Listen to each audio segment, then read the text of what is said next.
Hello friends, जय Jagannath. Happy new year. तो आज हूँ आम इंग्राजी नववर्ष। तो सकाळु गाधे बाधे रेडी हो बर्तमान मुझे टे मंदिर आम गाँ मंदिर को जावा टे ठाकुर दर्शन करके आसवा। तो देखिए आज ब्लॉग टी केमती हो बहुत इंटरेस्टिंग भल भल जगह भी जावा आज। तो सब जगह को देखापी मो सहित ब्लॉग रे जोड़ी हो रही था।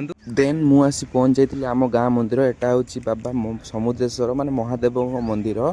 तो आसिक पहुँचला जेहेतु नुआ वर्ष बहुत लोग गाँ लोक आसते तो टी भिड़ होता। तो आम मंदिर परिवेश किसी एमती देखा तो गाँ मंदिर माने सहर भली तो नुह कि गाँव में जो भली भी छोट मंदिर अटे कि देखा बहुत ही सुंदर लगे।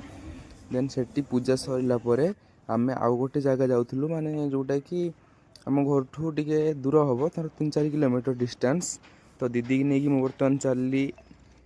तो न्यू ईयर ये आमर चली कीर्तन।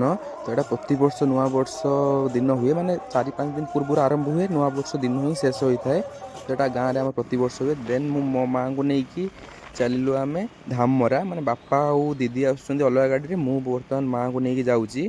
तो धामरा गला बेले आप किसी सुंदर भ्यू गोटे देखा पाइबे रास्तार। देन आम आसिक पहुँच जाइलु धामरा।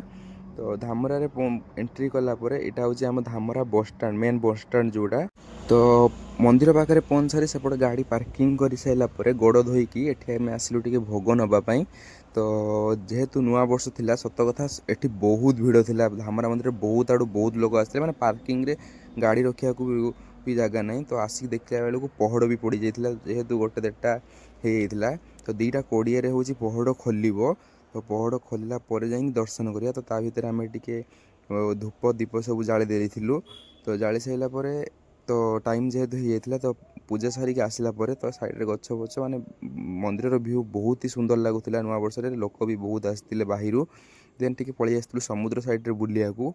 तो यहाँ हूँ समुद्र से सेपट साइड रे आमर भितर कनिका तालछुआ सेपट साइड हूँ गवर्नमेंट सेपट को जावा आसिया करने सेपट साइड की जावाई। आ जूम जो कर माछ समुद्र को जाती माछ धरवाई। तो सेठू बुलाबुली कर सारा आम करूँ रिटर्न घर को।